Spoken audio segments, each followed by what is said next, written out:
جیسا کہ سر زہیر اور ان کے دیگر ساتھیوں نے آپ کے سامنے کتاب کے حوالے سے بتایا اور کچھ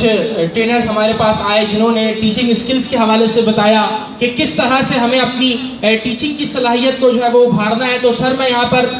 آپ سے صرف اور 2-3 منٹ لوں گا۔ یہاں پہ میں ایک بات جو میں سمجھتا ہوں بہت ضروری ہے اور وہ مس کر رہی ہے، وہ یہ ہے کہ سر ہمارے پاس تعلیم یافتہ افراد کی کمی نہیں ہے، ہمارے پاس اگر کسی چیز کی کمی ہے تو وہ صحیح تربیت ہے، ہمارے پاس اگر کسی چیز کی کمی ہے تو وہ تہذیب ہے۔ کہ عبدالستار ایدھی مرحوم نے کہا تھا کہ ہمارے پاس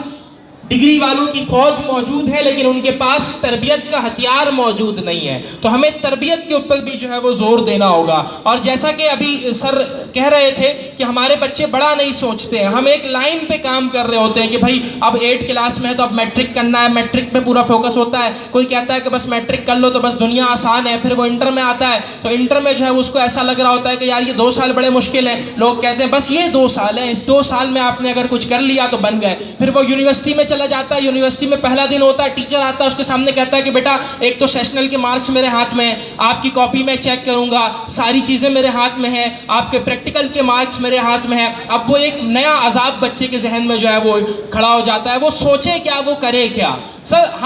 ہمارے بچوں کو کتابوں کے اندر اکثر میں نے پڑھا کہ وہ ایک محاورہ، ایک جملہ لکھا ہوتا ہے کہ اپنی چادر دیکھ کر پیر پھیلاؤ۔ سنا آپ لوگوں نے اس جملے کو کہ اپنی چادر دیکھ کے پیر پھیلاؤ۔ سر میں سمجھتا ہوں کہ ہمیں اپنی چادر کو اپنے پیر کے مطابق بڑا کرنا چاہیے، ہمیں اپنی چادر کو چھوٹا نہیں کرنا چاہیے۔ جتنی ہماری ضرورت ہے اس کے حساب سے ہم نے وسعت پیدا کرنی ہے۔ چادر دیکھ کر پیر نہیں پھیلانا ہے بلکہ اپنے پیر کے موافق ہم نے چادر کو بڑی کر دینا ہے، ہم نے بڑا سوچنا ہے۔ تو سر بڑا سوچئے اور تہذیب کا دامن ہاتھ سے جانے نہیں دیجئے، کیونکہ اکثر میرے استاد سر عابد علی امنگ کہا کرتے تھے ہر پروگرام میں کہ میرے معاشرے کی جب کوئی بچی خریدے، جب کوئی گڑیا دوپٹہ ساتھ لیتی ہے تو تہذیب کی امانت غریبوں کے گھر پہ ہے، دوپٹہ پھٹا ہے مگر ان کے سر پہ ہے۔ تو سر اس تہذیب کو جانے مت دیجئے گا، کیونکہ ہمارے مستقبل کے لیے ہمارے بچوں کے ساتھ تہذیب کا ساتھ ہونا لازمی ہے، تربیت کا ساتھ ہونا لازمی ہے۔ یہ ہماری بچیاں یہ کل کی معمار ہے۔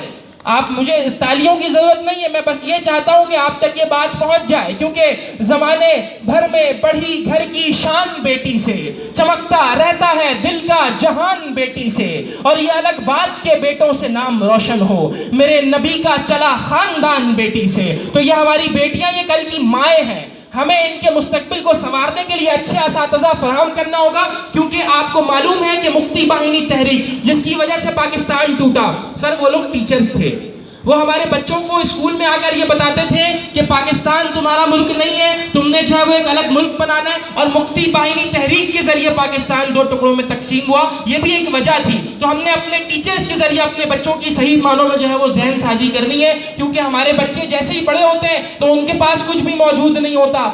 سب کچھ جو ہے وہ کما لیا ٹھیک ہے لیکن رشتہ دار موجود نہیں ہے، بھائی بہن موجود نہیں ہے۔ میں آپ کے سامنے ایک منظر پیش کر رہا ہوں کہ مجھے ہے یاد اب تک وہ لڑکپن کا زمانہ تھا، یہ ہر گھر کی کہانی ہے کہ مجھے ہے یاد اب تک وہ لڑکپن کا زمانہ تھا، ہمارے بھائی اور بہنوں کے بچپن کا زمانہ تھا، اور بہت چھوٹا سا ایک کمرہ تھا جس کی چھت ٹپکتی تھی، بڑی مشکل سے برساتوں کی ہر ایک رات کٹتی تھی، اور سلاتی تھی کبھی بہنوں کو ماں آنچل کے چلمن میں، کبھی ابو چھپا لیتے تھے ہم کو اپنے دامن میں، کبھی یوں بھی ہوا باندھے سبھی نے پیٹ پر پتھر، کبھی سب نے گزارا کر لیا 2-4 لقموں پر، اور سبھی ایک دوسرے کی چاہتوں میں گھل کے رہتے تھے، غریبی تھی مگر ہم لوگ سب مل جھل کے رہتے تھے۔ یہ منظر آپ کے گھروں کا ہے کہ جب ہم غریب تھے، پڑھتے تھے، ساری چیزیں تھی، اسکول سے تعلیم حاصل کر کے آتے تھے، لیکن جب منظر بدلتا ہے کہ امیری آئی خوشحالی نے سب چہرے بدل ڈالے، ایسے ہی ہوتا ہے۔ شبینہ ادیب نے کہا تھا نا کہ جو خاندانی رئیس ہوتے ہیں مزاج رکھتے ہیں نرم اپنا، تمہارا لہجہ بتا رہا ہے تمہاری دولت نہیں ہے۔ تو امیری آئی خوشحالی نے سب چہرے بدل ڈالے، فقط چہرے نہیں دل، ذہن اور جذبے بدل ڈالے، مکان سب نے بنائے اور سب یوں گھر میں جا بیٹھے، مکانوں کی چمک میں خون کے رشتے کھلا بیٹھے، اور پڑوسی غیر ہے یہ سوچ کر مسرور رہتے ہیں، بہت خوش ہیں کہ اپنے بھائیوں سے دور رہتے ہیں۔ تو یہ ہمارے معاشرے کا ایک